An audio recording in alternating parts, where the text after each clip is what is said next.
For a long time, progress in AI really boiled down to one simple, powerful rule: just scale the model. The idea that if you just threw more data, more parameters, and more compute at the problem, you'd consistently get better results, well, that became the engine that drove an entire era. And this approach gave us a really clear, predictable path forward. With every new generation of models, we saw them cross these amazing new thresholds. Suddenly, they had new abilities in fluency, reasoning, even coding. And it created this powerful impression that, hey, maybe intelligence itself is just a function of size. Well, that era, the one defined by scale alone, it's over. And it's not because the models have stopped getting better. It's because raw capability, that raw intelligence, is no longer the main thing holding us back. So the central challenge has shifted. The bottleneck isn't about creating more intelligence anymore. It's about achieving control. We're moving from just chasing raw capability to demanding robust, reliable, and predictable systems. So to really unpack this fundamental shift, we're going to cover 4 key areas. First, we'll look at the promise of scale and why it worked so well. Then, the reliability ceiling that it inevitably hit. After that, we'll talk about the twin crises of measurement and data scarcity. And finally, the big architectural pivot towards systems thinking. All right, so let's start at the beginning and give credit where it's due.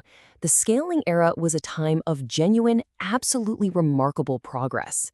The belief in scale wasn't some kind of myth. It was built on a really solid empirical foundation. The core principle that drove this whole era is what we call the scaling laws. And look, this wasn't just a theory. It was something people observed again and again. As you cranked up the model size, the dataset size, and the training compute, performance just got better in this really predictable way. It created what felt like a reliable recipe for making things better. And what was so crucial here is that these new capabilities were emergent. They weren't things that were explicitly programmed in.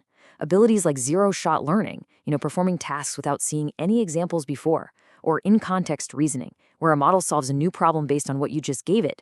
These things just sort of appeared as statistical side effects of massive training. And that created this powerful feeling that we weren't just engineering performance, we were actually uncovering intelligence itself. And of course, this success led to a really powerful and pervasive assumption that just took over the entire field. The guiding philosophy became, look, if we just make the model bigger, all the other problems, reliability, safety control, they'll eventually just solve themselves. And this one idea drove investment, research, and product design for years. But that assumption was about to run into a very hard wall. And this brings us to the first major challenge for that scaling paradigm. This critical gap between what a model can do in a cool demo versus what you can actually trust it to do day in and day out in a production system. So it's really crucial we distinguish between capability and reliability, right? Capability is all about potential. It's solving a problem once, looking really impressive in a demo. But reliability? That's about consistency. It's about being reproducible, and it's about failing gracefully when things go wrong. And the tough lesson the industry learned was that scaling intelligence didn't automatically scale discipline or trust. Okay, let's make this really concrete. Imagine you have a model with a 95% accuracy on a single step of some complex task. I mean, by any benchmark, that sounds amazing, right? A really strong result. It seems more than good enough for most applications. But here's the brutal mathematical reality. In a simple 10-step process, that 95% per step accuracy compounds to a success rate of just around 60%. Why? Because each step introduces a new chance to fail. Now, for any serious enterprise system where consistency is everything, a 60% success rate isn't just poor, it's a catastrophic failure.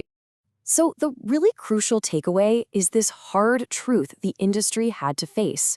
You can't just keep improving a model's per-step accuracy and expect that to solve the problem of long-term reliability. You simply cannot scale your way to trust. A fundamentally different approach was needed. Now, this reliability ceiling wasn't the only problem.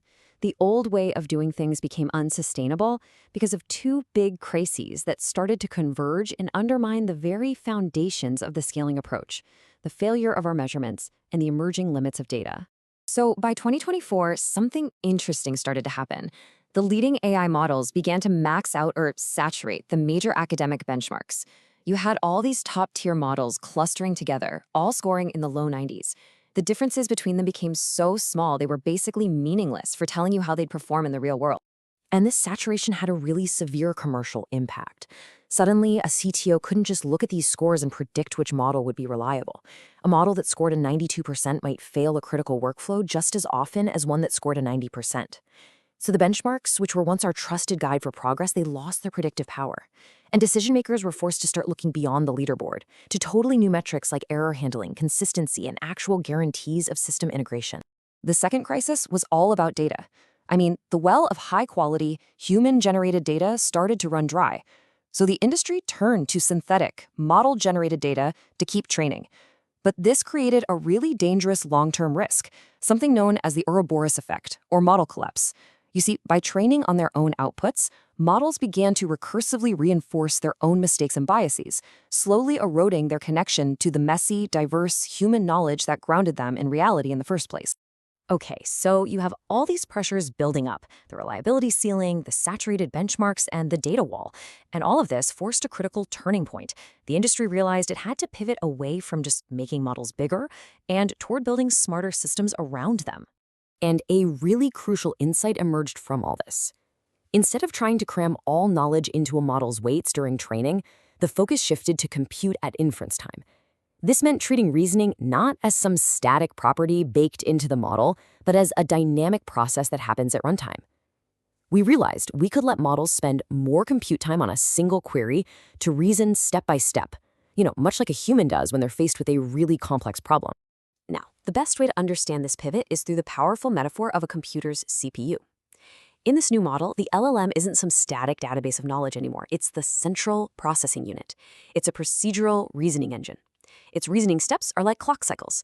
The context window, that's its memory, and external tools become its input/output, or I/O.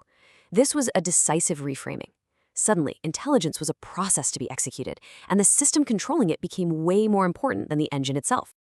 And the perfect story that proved this point was what's known as the JSON comma incident.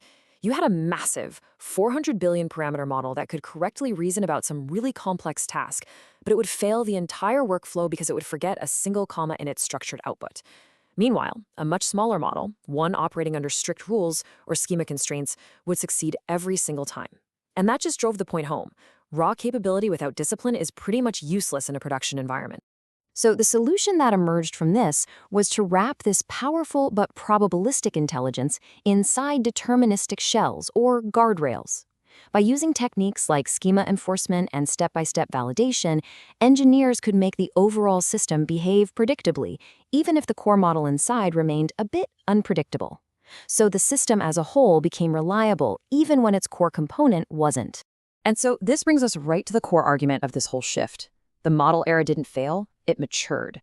It succeeded so well that raw intelligence is now abundant. It's becoming a commodity.